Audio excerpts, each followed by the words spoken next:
판다는 꼭 대나무만 먹을까? 고기는 안 먹나요?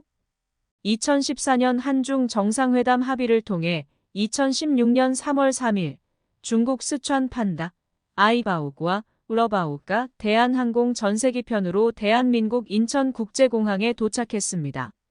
서울에 왔을 때 러바오는 수컷으로 만 8세였고 아이바오는 암컷으로 만 7세였습니다.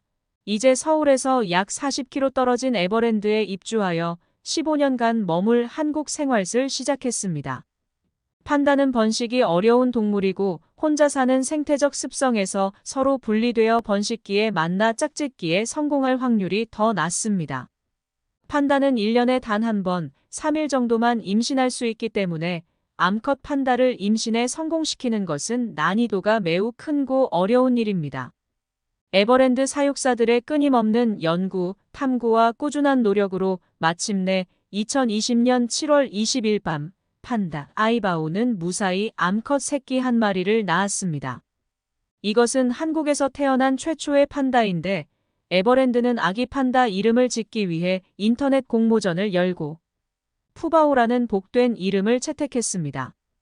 태어날 당시 197g에 불과했던 푸바오는 생후 5개월을 넘겼을 때 10kg이 넘은 상태였으며 2022년에는 몸무게가 80kg이었으나 지금은 98kg 정도 나간답니다.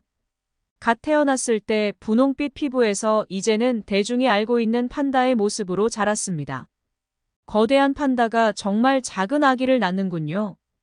달걀 한 개의 무게가 56g인 걸 생각하면 달걀 4개도 안 되는 아주 작은 아기를 낳았습니다. 인간은 보통 3-4kg 정도의 아이를 낳고 5개월 아기였을 때 7-8kg 정도로 성장하는데 비해 판다의 성장은 초고속이군요. 그럼 판다의 고향은 원래 어디일까요? 판다는 중국 스촨성 지방과 티베트의 고산지대에 서식하는 포유동물입니다. 대왕 판다, 자이언트 판다라고도 불리는데 자이언트를 빼고 그냥 판다 또는 영어식 발음으로 팬더라고도 부릅니다. 성체의 몸 길이는 꼬리 길이를 포함하여 1.2 내지 1.8m입니다.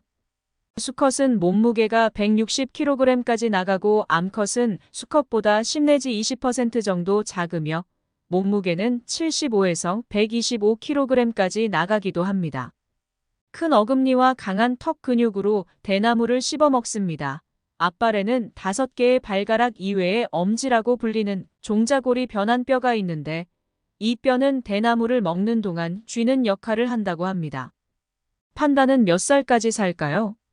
수명은 야생에서는 20년, 사육 상태에서는 최대 30년이라고 합니다.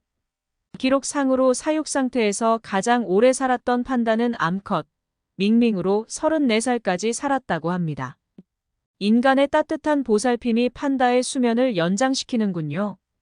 일생의 대부분을 어슬렁거리거나 대나무 숲에서 먹으면서 시간을 보낸다고 하니 참 여유 있는 삶이 부럽군요. 판다는 대화를 어떻게 할까요? 판다는 소리를 내거나 나무의 발톱 자국이나 소변을 보는 등의 방법으로 의사소통을 한다고 합니다. 나무에 기어오를 수 있어서 속이 빈 나무나 바위 틈을 보금자리로 삼기도 하지만 한 곳에 오래 머무르지는 않고 겨울잠을 자지 않는답니다. 겨울에 눈밭에서 대굴대굴 구르며 노는 판다도 있더군요. 주로 시각 기억보다 공간 기억에 의존한다고 하니 판다의 기억에 대해 참 어떤지 잘 모르겠네요. 판다는 번식을 어떻게 할까요? 처음에는 인공수정으로 판다를 번식시키고자 했지만 갇힌 상태에서의 짝짓기에는 흥미를 잃은 듯 보였기 때문에 몇몇 연구가들은 판다가 짝짓기하는 영상을 틀거나 수컷에게 비아그라를 주는 자극적인 방법을 쓰기도 했습니다. 최근에서야 새로운 방법을 이용하여 아메리카 흑곰의 번식률에 견줄 수 있을 정도로 성공률이 높아졌다고 합니다. 현재 번식률은 2년에 한 마리꼴로 새끼를 낳는다고 하니 정말 잘된 일이네요. 판다는 4살에서 8살이 되면 성적으로 성숙해지며 20살까지는 번식할 수 있다고 합니다. 혼자 사는 습성 때문에 짝짓기가 끝나면 수컷은 떠나고 암컷 혼자 새끼를 기른답니다. 그래서 푸바오가 4살 정도 되면 번식을 위해 중국으로 돌아가야 한다니 섭섭합니다. 보통 판다가 온순하다고 생각하나 사실은 사람을 공격하기도 한다고 하는데 이는 포식 활동보다는 스트레스를 해소하기 위한 행동으로 보인답니다. 스트레스를 사람에게 풀면 안 되는데 말이죠. 판다는 대나무만 먹나요? 판다는 하루 평균 9에서 14kg의 대나무를 먹는데 야생에서는 25종의 대나무를 먹는다고 합니다. 대나무에서 얻는 적은 양의 에너지로 살아가려니 판다의 습성이 좀 느릿하고 다른 개체와 교류를 줄이고 굼뜬 느낌을 주는군요. 고대 중국에서의 다른 동물들과 달리 의학적인 용도로는 좀처럼 쓰이지 않았지만 스촨성 사람들은 우연히 삼킨 바늘을 녹이기 위해 판다의 소변을 이용하고 월경을 제어하기 위해 생가죽을 이용했다고 진나라 때의 사전인 이하에 기록되어 있다고도 합니다. 서양인은 어떻게 판다를 알았을까요? 판다가 서양에 알려지기 시작한 것은 1869년에 프랑스의 선교사인 아르망 다비드가 한 사냥꾼으로부터 판다 가죽을 받은 것 때부터입니다. 그리고 판다 외교의 시작은 1970년대 외교의 일환으로 미국과 일본의 판다를 빌려줌으로써 시작되었습니다. 그러나 1984년부터 중국은 다른 국가에 대한 판다 대여 기간을 10년으로 정하고 1년에 미화로 100만 달러를 받았으며 타국에서 태어나는 새끼 판다도 중국 정부의 소유가 되므로 판다는 더 이상 선물과는 거리가 멀어지게 되었습니다. 번식률이 낮은 데다가 인간의 활동으로 서식지가 감소하여 현재는 멸종위기 동물이기 때문인 것 같습니다.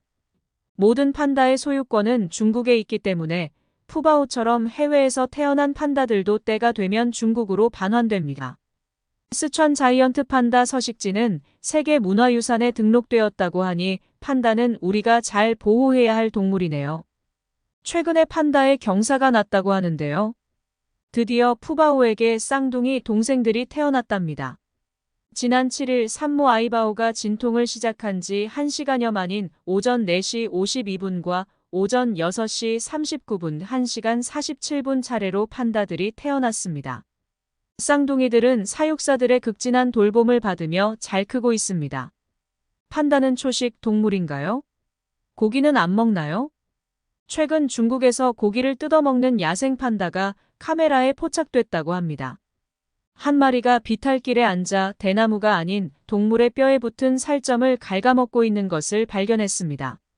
이 판다는 10분가량 고기를 먹다가 나무 위로 사라졌다고 하는데 판다가 앉아있던 자리에 여러 개의 동물뼈가 보였다고 합니다. 귀여운 판다가 진정, 동물성 먹이를 먹는지 세세한 관찰과 연구가 필요해 보입니다. 이상 세상만사였습니다. 구독과 좋아요는 영상을 만드는 데 큰 힘이 됩니다.